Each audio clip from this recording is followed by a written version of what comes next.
You You will will. get over You this will get over person. it. You will get over find it. better love. Yep. I'm going to be so vulgar. Oh, she's probably going to say you find better D. Yeah. You will find better V. Like, it annoys me so much when people who have jackpot now start setting ringlets, or it's always in, especially UK, they will now carry the phone and be walking on the road. Hey, so let me tell you, if you want to come here, what you need to do? Shut up. See?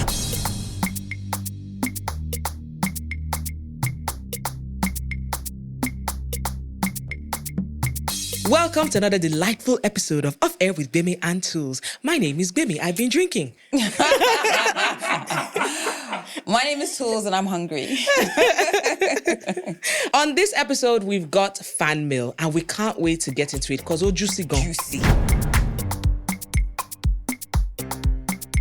Okay, this is a bit of a long one, so please pay attention. Hello, Gbemi and Tools. I hope you're having a beautiful day. I absolutely love and adore you both. We love you too. Been off-air gang since 2019 and used to always listen to you. Okay, thank you so much. All right, I'm a 26-year-old babe and I've spent a decade of my life loving and being in love with the same person since she was 16. Interesting. Quick backstory, we met in uni, 100 level, same college, same department. He would always stare at me without saying anything, just staring and smiling, till we finally spoke. The first time we had a conversation, he had gotten my number from a course mate. Then he called me and we spoke for over 3 hours. And I felt like I had known him. I felt like I'd known him all my life, or I had been waiting all my 16 years of living for him. I was so happy and so giddy. I felt I was in. Oh, why is this upside down now?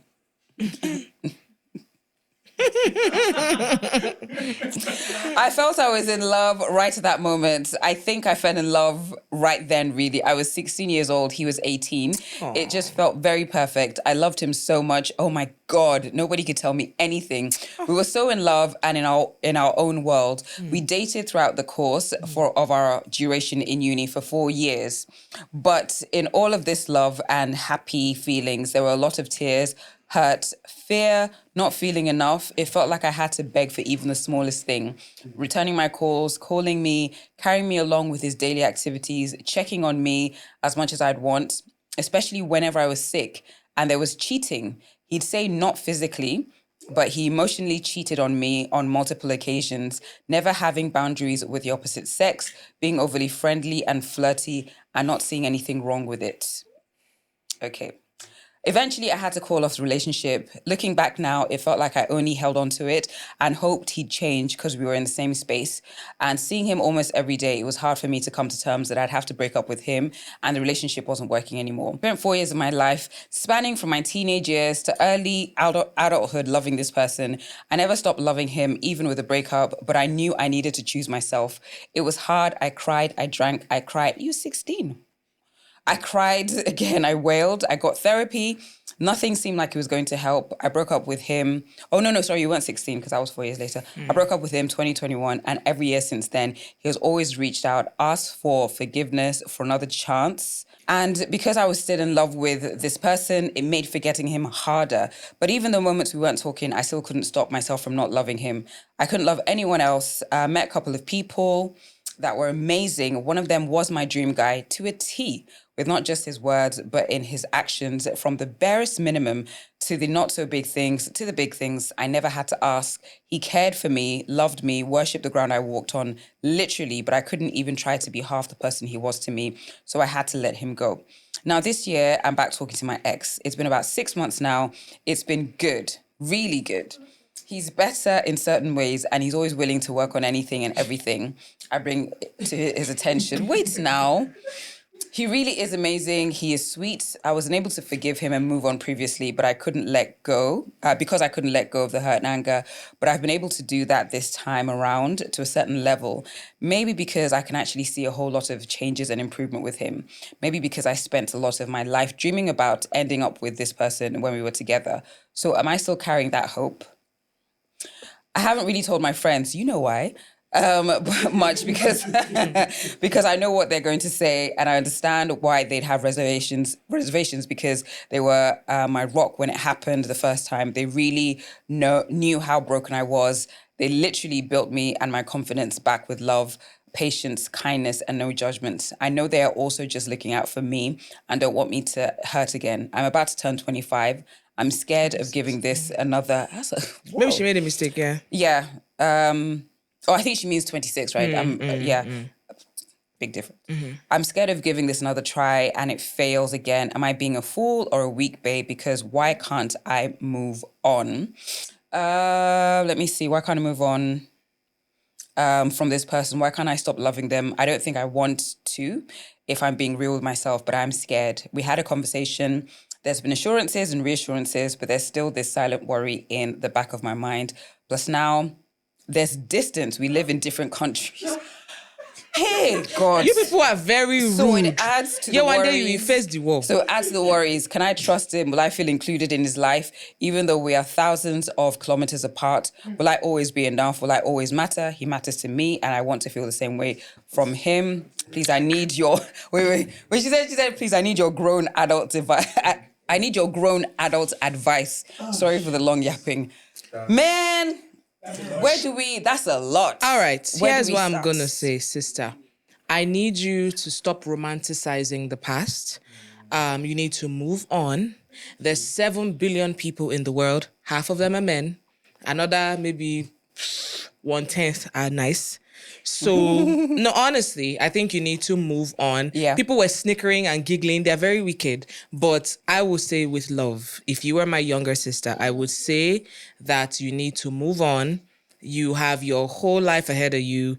This person is reaching out not because I just feel like the familia is nice. It's nice, and then guys also can be comfortable. Let me not say guys, exactly. People also do this thing where they want to see if they can still get you. So what is it? She said because they've not found another mumu. Isn't that what you call, is that the same thing as Okafor's law? Yeah, Okafor's law is like, trying to see if I've gotten it before, I can get it again. Sister. Also, I am vehemently, strongly against long distance. It's a waste of time. Some people do scale through and they're able to get through it, but it's just a small portion. You said, and then you mentioned things. He cheated in the past. He toyed with your feelings. He wouldn't check on you when you were ill. When you were sick. So what was good about this relationship? So, like Bimi said, I think you are romanticizing. I mean, the first love. When you fall in love for the first time, you just think, oh my gosh, we're going to be together forever. But to be honest, I don't think, for the most part, I don't think you're supposed to end up with your first love. I think it's supposed to be like an experience. And I actually think that maybe I'm talking... I'm talking from like what happened to me. I think that the first time you fall in love, it's fantastic. But I think if you're able to navigate your way through the breakup from your first love, I think that builds so much character. No, because when I think about the first time I fell in love and oh my gosh, and crazy enough, I thought this was the person I was supposed to marry. And I've said it before, if I'd married this guy, oh my gosh, I'd be an alcoholic, deep in that. Listen. And but we broke up and it was tough. But I survived it. So it just made me realize that, heartache is horrible, but you get over it. Yeah. I want you guys to look at me very well. And this applies not just to this young lady, but everybody who is watching or listening right now and thinking, oh my God, I'm never going to get over it. You will. You will get over this person. Over you will find better love. Yeah. I'm going to be so vulgar. She's probably going to say you find better D. Yeah. You will find better V. You will find, if that's what you're thinking, there's nobody that's going to rock your world.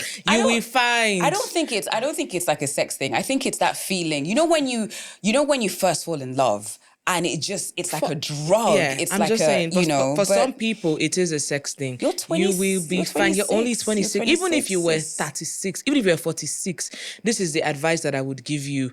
My friend, God did not bring you to this world to be disrespected. love yourself. I feel like if more people, men and women, really, really, truly valued themselves and loved themselves, do you think about, I think somebody was saying it one time, that have you thought about your family tree before?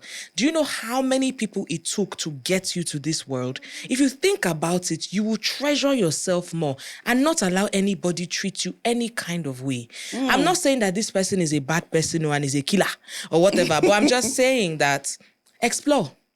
Yes. Meet other people. I'm not saying you should sleep around though.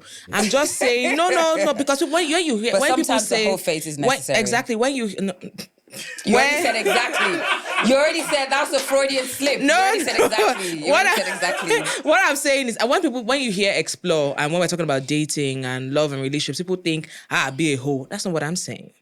I'm just saying that you should, meet new people. Forget, in fact, I've always said this thing before. If you're trying to get over someone, block them everywhere. Email, phone call, LinkedIn, everywhere. Block them. Low key, I feel like this young lady, I think that she would, unblock several times just to see.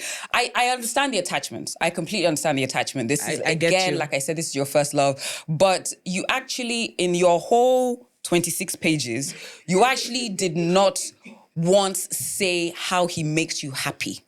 You didn't say... She did in a way, but I feel that... No, she talked about... She said that she's a little happy now. No, when they were together, it wasn't like, oh my gosh, this was like, he made me feel this, he made me feel that. In fact, from what you said, he made you kind of feel shitty. So what I don't understand is, I understand and I don't understand, but I think that at this point, he's already kind of shown you, yes, he could have changed, but... Like Wimi said, the long distance, do you want to risk that? The insecurities that she was experiencing, there's a good chance that you're even going to go through that times 10 because of the fact that it's long distance. So, like Wimi said, I think just, block him if you can, but I think you also need to just have like an agreement with yourself and just move on. It's very like there's many boyfriends waiting for you. Many. The best way to get over someone is to get under someone else. Don't listen to that. We have fan mail number 2. This person says, "Dear Gbemi and Tools, I'm writing this for your forgiveness." Let me start again. Dear Gbemi and Tools. That drink sure is hidden. I'm writing this for your forgiveness episode because it has stayed with me for over 2 decades. Back in 2010, after university, I had a dear friend called Mobolaji Abdul, now Adeniyi. She was kind. Government name and everything. Yes, she was kind, generous, and truly came through for me in ways I will never forget. Unfortunately, I betrayed her trust. She confided in me about something personal, and under pressure from her boyfriend, who kept asking me questions, I gave in and revealed what she told me. I should have never betrayed her trust and confidence. I lost one of the most cherished friendships of my life. Since then, I've carried the weight of guilt. Even as far back as 2010 and up to this moment, I still feel sorry for the hurt I caused her. So through your platform, I want to sincerely say, Mobolaji, I am deeply sorry. Please forgive me. Why are you laughing? I'm also a huge fan of your show. I genuinely love you guys. I even subscribe to Showmax just to keep up after you moved there. Your conversations touch real hearts like mine. And that's why I feel safe sharing this story here. If by chance Mobolaji or anyone close to her sees this, I hope she knows my heart is full of regret and a longing for her forgiveness. With gratitude, Moturayo. Okay. Well, once again, let's get the name. Let's get the name. Let's get the full name. Her name is Moturayo. No, not the name person of the that she's friend, seeking. yes. So she said her name is Mobolaji. Her dear friend used to be Mobolaji Abdul, but she's now Mobolaji Adeniyi. So Mobolaji Adeniyi, Yes, Mobolaji wherever you Adeniyi. are, Moturayo would like to say she's deeply sorry. Okay, so my thoughts on this. First of all, I think it was very brave of you to reach out because that shows a level of vulnerability. And like we when we're talking about forgiveness, I think one of the things that we didn't touch on is forgiving people that Are truly sorry? No, forgiving people that have not apologized or forgiving people that are not remorseful. This is different because this is somebody that is genuinely remorseful. We don't know the exact details. We've only got one version. But I think this is a big step. Like contacting us and basically, Full government name. Full government name, your birth or your postmark, everything. So Mobolaji, if you're watching, please give Motunrayo a chance, at least just like a chance for dialogue. And if you guys would like to have a conversation, you can come here. We can put chair You here.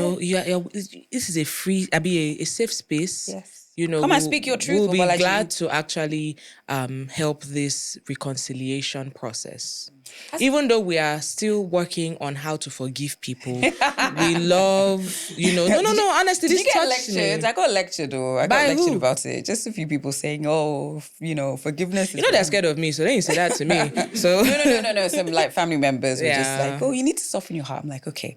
Anyhow, yes, we're working. Maybe you can teach us about forgiveness.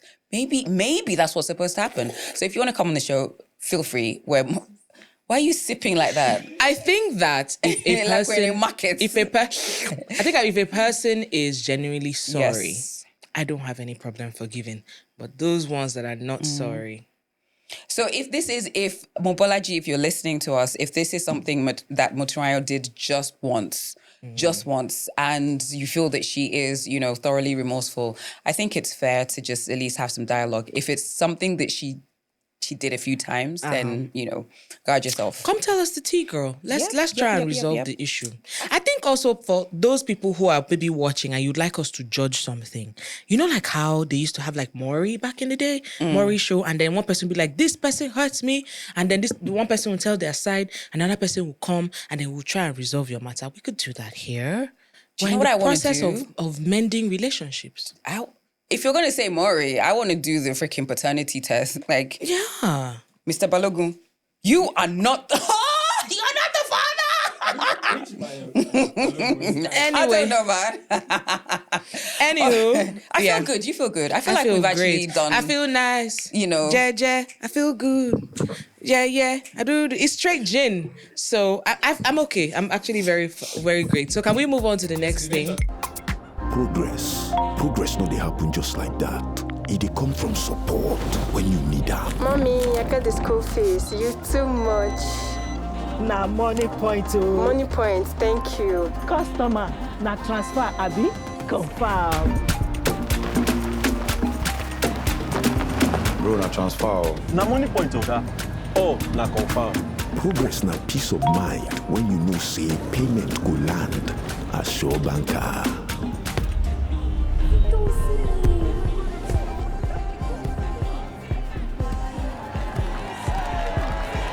Progress na small wind wey dey carry person go far. No worry, yourself go make am. Mo go buy ball. Victor, even you dey use MoneyPoint? Of course now, they use MoneyPoint. Confirm. MoneyPoint, made for your progress. Big shout out to Jay's Diner. Woo! Shout out to Jay's Diner. Thank you so much for keeping putting us food fed. in our bellies. Okay. So did you hear about this crazy story that was going around that apparently Qatar had these restrictions for Nigerian men? Yes, single men. Yes, single men that you could only apply for a visa if you were like You're part a of the family family. man, yeah. And I saw that and I was just like, oh my gosh, another country again with restrictions on Nigeria. But apparently that's not true. Yeah. Because Qatar came out to say that they've come out to say it's not true. But this is not the first time that we've heard of restrictions on, Nigerian citizens. And I imagine this isn't going to be the last time. Yeah. But, yeah. But yeah, do you think these restrictions are Excessive? basically, yes, excessive? Or do you think that certain Nigerians don't know how to behave abroad? Two things can be true. I think the two things are true. One, some Nigerians are badly behaved abroad. And also, I feel like the countries putting all these excess restrictions are also doing a bit too much. Now, let's go back to Qatar. I worked with a travel company and I was part of the team that was in direct contact with them and conversations with them With the when it government came agencies. to yes, with Qatar Discover Qatar is what they're called. And I remember that when it was time to apply for visas to go to Qatar, they would only give you a visa if you've ever traveled to the UK, the US, or any Schengen countries. So if you were a person who has only traveled to like South Africa or maybe Ghana or Namibia, they wouldn't give you a visa most times. And I know this also because we basically curated a whole influencer trip around it. And a lot of influencers that would have done fabulous work were denied. We had a whole list of about, I think, 30 something people. Then it went down to 20 something people. And eventually we went down to like maybe 10 people or less. And it had a lot of sleepless nights. Imagine being on an 8-hour flight and you are typing away for your life, basically, because we were really working hard on that. So that's also a way to, in their mind, there was also a way for them to kind of eliminate those people who might maybe try to run. Who would go and then, on a visiting visa and then run away. So they would only give you a visa there if you had gone to any of these countries. Same thing with China this year. When I was applying, because I was supposed to go to China earlier this year, the moment you even what I liked about theirs is, first of all, you answer some questions before you even pay. So they would ask you immediately, have you been to the US, the UK, or any Schengen country? If you said somebody who had been to Qatar was denied, they didn't even allow her pay. They were like, don't even bother. Yeah, they were like, don't even bother. That conversation, that is an ongoing conversation, that if you're denied a visa, shouldn't you get a refund? You should get a refund, actually. And I think some of these visas are very expensive. Yes, it's $180 or so if you want to apply to the US. And they don't give you, sorry, they don't give you. Like, I mean, luckily for you, you have a foreign passport. So you don't understand. You've not been I still have to pay like for the ESTA. That's I think it's about $20 now. But let me explain to you the process especially when you have to go through the interview process. So I had to go through the interview process for my daughter. I've been several times, so luckily I was able to escape the interview process and just, this is the US I'm talking about, and just do like a Dropbox situation. So I had to go for her. Cancel that. Well, and now I hear they've cancelled it, but for her I had to go, and the room was literally no bigger than this. And there were like 100 people in there. Whoa. We were all in a queue. And because I was with a toddler, they let me go to the front. But I could hear at least 2 or 3 different people's interviews. And one lady had been there like the month before, and she wanted to go back because her visa had expired. And her husband had gone through open heart surgery. And she was applying again so she could go be with him. And they denied her. I was like, God. They denied another person. I was like, oh my God. Luckily, they didn't deny us. Thank you, Jesus. But when I'm applying for a visa, the anxiety is absolutely crazy. Like, I pray, I fast, I don't tell anybody except my husband, and luckily I have never been denied a visa, but it's absolutely it's such a harrowing process because they ask you so many questions. You have to bring like 4 to 6 months of what's it called? Bank statements. And in some areas, for example, the UK, they actually scrutinize these bank statements. They can ask you, why did you get this random amount of money from this person? It's your business. Oh, no, they ask. They really ask. And, it's absolutely crazy. So forget even the visa process. Even going to these countries at the point of entry is another thing. South Africa has been called out many times for being very hostile to Nigerians when it comes to, especially at the border. I was with a superstar singer, I won't mention who. We were going for one of these award shows that we used to go for when we were on radio, and they pulled her aside and then they said, I can't remember what the frivolous excuse was, but they took her to a room where there was no CCTV and made her pay $100 cash before she could enter. That was one time. Another time we were going for a work trip, and a few of my colleagues, I had a sticker visa, so I was allowed in. A few of my colleagues had the e-visa, and I think they had applied over the weekend or something. So whoever it was that was dealing with it didn't send their names. In time. But in their names to the people in SA. But they could see that they had received emails saying this has been approved. And they left my colleagues there for about 12 hours. I kid you not. At the border. So As somebody that has had experience in the travel industry, do you think that it's down to these countries? Do you think it's mainly down to these countries being pretty much racist and excessive, or do you think it's actually more Nigerians not, behaving well? Because I do remember a few years ago where I think there were rumors of some cult clashes in Dubai, and I was like, of all places, and we saw the videos, and they were chasing each other with machetes in the streets. Dubai, they don't mess around. They don't, as big and as powerful as Hush Puppy was, Dubai brought him down. So there's certain times that you read certain stories and you're just like, why would you do that? When I travel, I feel that I try and act appropriately. So if there's certain customs, if there's certain rules and everything, I really try and abide by those.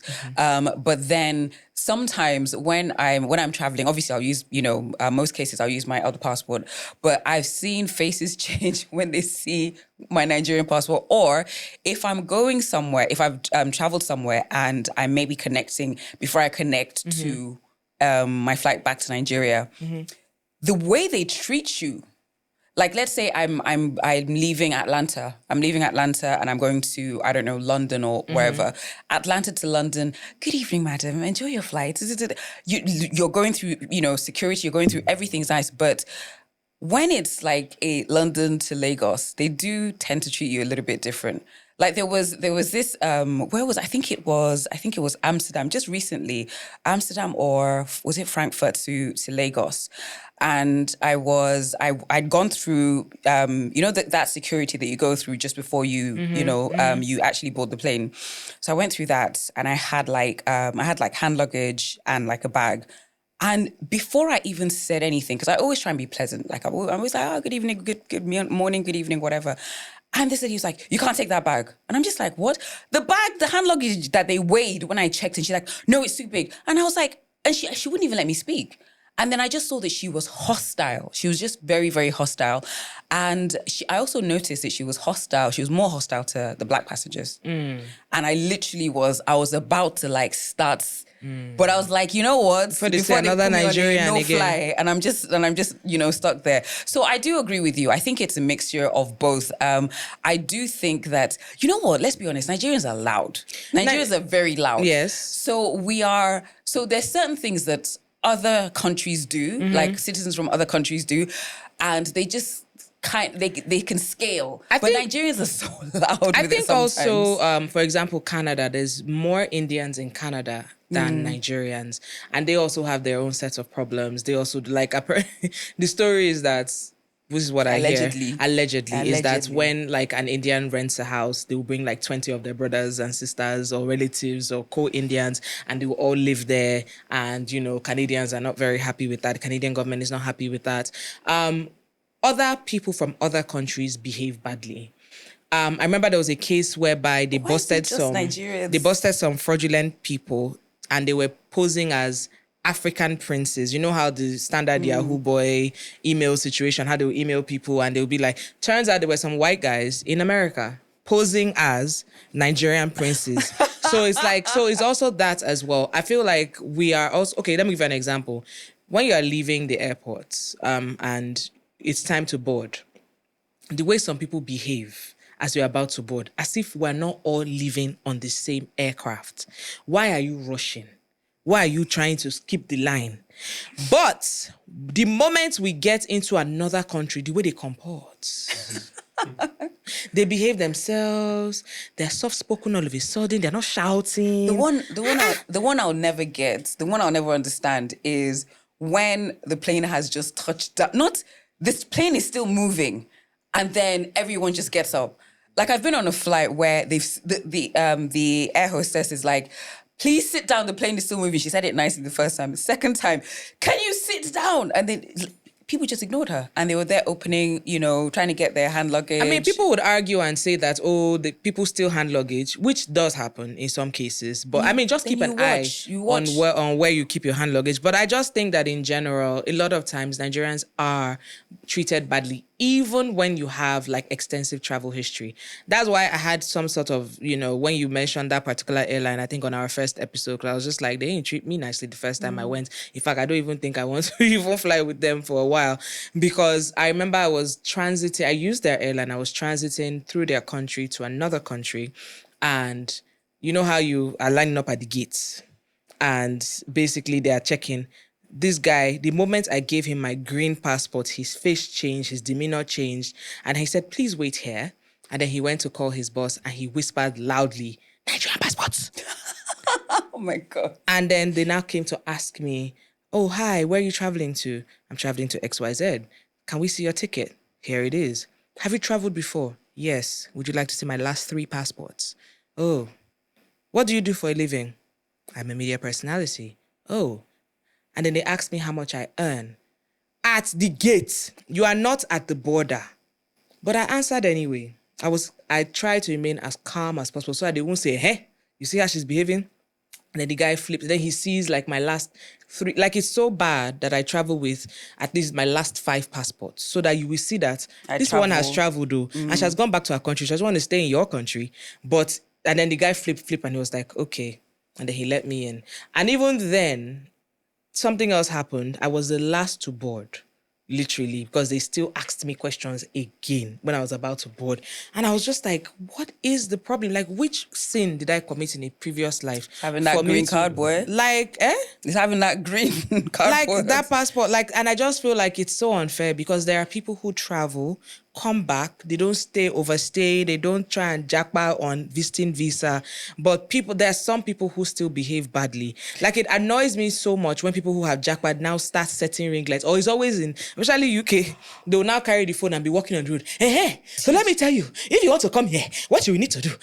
Shut up. Did you see that guy? I think it was, and it caused a lot of trouble for his family. Which guy? I think it was like in Ireland. So right now, everywhere, there's so many different countries that things are hot.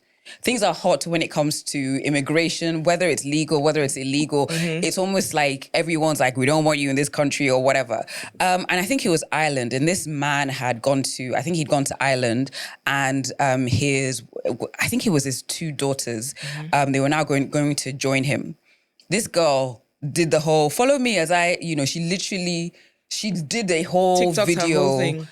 So what happened was that the video ended up circulating around, and people, anti-immigration, should I say anti-immigration people that were against immigration, they basically watched this video, they shared it around, and they were like, see what's happening. This guy came to, Ireland. He's now bringing his whole family, blah, blah, blah. And she was just like, oh, we're doing this, we're doing that. She's talking.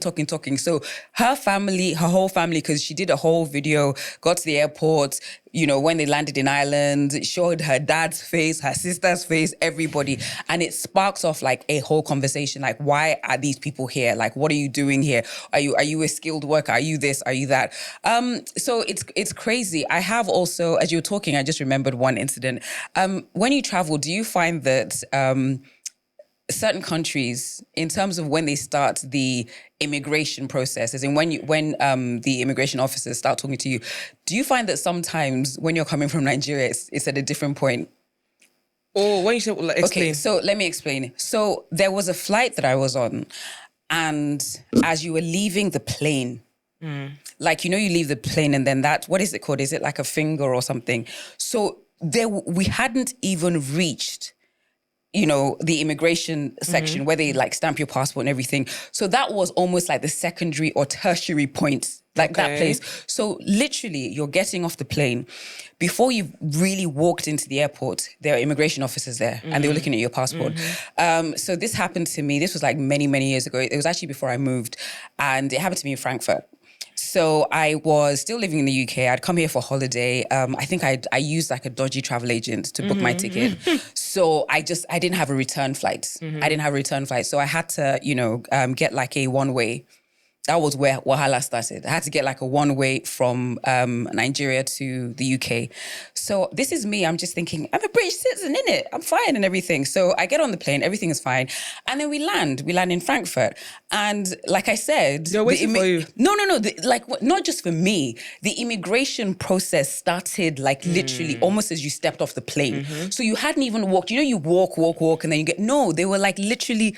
Pretty much as you're stepping off the plane, they're looking at your passports. So I'm just like, this is weird. So, I showed them my passport and everything. And they were like, oh, where's your ticket? And I showed it to them. And then the minute, obviously it's written like one way is written in it. So the next thing, I'm just there because I'm just like, I didn't think I'd done anything wrong and I hadn't. And I just see the person that's looking at my ticket just nod to somebody else. And I'm just like, okay. And I'm walking. So I get to another point. And then they pull me to the side and I'm just like, okay. And they're like, oh, your passport. And I'm like, here you go, your ticket. Why do you have a one-way? Oh, basically, this is what happened. There's something went wrong with my ticket, so I had to book a one-way and everything. They're like, okay. And they start asking me all these questions. And what's worse is everybody's now passing me and they see me pull to the side. You. And you can almost imagine one auntie say, we'll be drugs ni or something. So I'm just standing there and I'm just like, this is weird. And somebody else comes and they ask me a question and I say the exact same thing. And they're like, can we see your passport? That's how they took my passport away. Your British passport? They took my British passport. They were like, let's see your passport. They took it away and they were literally just staring at me like in a very intimidating way. And I was just like, Abi, did I do something? Then the worst thing is, they're now like, we're going to drugs test you. They actually drugs tested me. So the first thing they did was they were like, open your hand. So I opened my hand and they scraped my hand and everything. And now all this while I'm just like, what is going on? And they did that and then they put it in the little thing. Obviously there was nothing there. And then they now brought a dog. I don't like dogs either. And there's always an Alsatian. Very hungry looking German Shepherd. And my first instinct, because as a child I had like issues with dogs and everything, my first instinct was to run. And I was like, if I run, this one is gonna freaking go for my jugular, man, and kill me. So I had to stand there, and I'm just standing there like this. Sniffing you. And the dog is sniffing my hand luggage, my bag, sniffing me, everything. And obviously the dog didn't find anything, and it just sniffed and it just, walked off. And all this while they're just staring at me. There was one female officer that came just staring at me. I was just like, do I look like somebody? Is it that I resemble somebody, So eventually took my passport, checked that it was real. It was real. Then they gave back to me. And I was about to start something. Like, this is very unfair. And then I remember that I had a connecting flight. I was like, let me just calm my ass down. Let me just calm before I miss my flight and I'm stuck in Bradford. I have missed flights. Okay, so when you travel from Lagos to, let's say, some point in, let's say, America, say New York or Washington, D.C. or Atlanta, and you have like a connecting flight to somewhere else, I have missed flights because they were asking me questions at the border. Have you ever been taken into the room? Oh, yes. Have you been strip searched? No, not strip searched. But like they asked me questions. What do you do? This and that. So I remember, I think it was 2019, just pre-COVID. And they asked me all these questions. I landed in New York and then they took my passport and told me to sit in the office. And I'm sitting there like, okay. And then they go and then they Google me. So I'm sitting here and then the officers are over there and they are hunched like around one table, yes, or something. I'd be one desktop, and they're typing in. I think they typed in my name, and they're like, and then they look at me, and they go, and I was like, this you? Okay. Then they still took me, and went to my luggage. By this point, everybody on my flight had gone and my luggage was just there. Took me to my luggage, searched through everything, even where I put underwear, searched through everything. The guy said, you didn't bring any food? I said, I don't bring any food. Why am I bringing food? I'm coming here to eat. I'm not one of those people who goes to look for Nigerian food. He's like, you guys, not even Indomie? Not even, I swear, not even Gari? I was like, no. Oh my God. He's searching. When he was finally tired, he was like, okay, so you work on radio. Wow. So you know Bonner Boy. I said, I've interviewed him. Which country was this? America. I said, I've interviewed him many times. Oh my gosh. Okay. Okay, go. I was just, this was like 2 hours. I kid you not. So I'm just like, at the end of the day, our whole point is this. To Nigerians who are traveling abroad, whether you're visiting, whether you're planning to go there for school or live, behave yourself. Nigeria is not, living in Nigeria is different from living in another country. Mm-hmm. A lot of times in Nigeria, when you commit crimes, whether big or small, there's a lot of times you get away with it. You talk to somebody, you kneel down, you beg. But in you say it those was the countries, devil. exactly, in those countries, there are consequences for your actions. So you cannot also claim they're being ignorance, or I racist, didn't know, or whatever it is. And also, I also say to those countries, there are also lots of Nigerians who go there, conduct their business, that are and law-abiding. come back. Yeah. So I think it's a bit unfair. It's just that we get a bad rap. Do other countries have bad people? Other countries have fraudulent people. But I feel like Nigerians just get a bad rap within Africa and even beyond Africa. So I mean, there are two truths here. Can exist, yeah. Nigerians should behave themselves, and all these other countries should also please chill out and calm down. Yeah. What you said about food, it just reminded me of like a somebody in my extended family I think she traveled to America or something, and she'd brought some meat. Oh. Which is the worst They don't you like can it, do. yeah. See, the country that they react so badly to food and, meat, fruits, like Australia, New Zealand, all of them, because it can actually mess up their whole ecosystem. Anyway, so she bought bomo, shaki, all these different things. So obviously they went through her luggage and they took it out. And, they'll test it and everything. So about a month later, they sent it. Like it was okay. But, so I agree with Bemi. I think we need to just behave better because, the crazy thing is 9 times out of 10, when I travel, I'm always like, they're Nigerian. They're Nigerian. Sometimes I can just, look, and then sometimes I'm just, there's certain Nigerians. Yes, I'm Nigerian and everything. I'm just like, I just want to do this. Just calm down. Like, why do you need to Be loud? Be very loud. Don't Draw attention to yourself and in a negative way. Yes, absolutely. But hopefully we get less of these restrictions because Dubai now is just. Don't you have to have like what's? I think you have to, allegedly you have to have a certain amount of money. Isn't it $10,000? Isn't it $10,000 for each month, or a balance for each month? Because you submit your bank statement allegedly. Also, you have to be over 40. Yeah, and other things. I'm like, Dubai that we did girls trip a couple of times. We did I'm just like, gosh, where can one go now? Yeah, absolutely.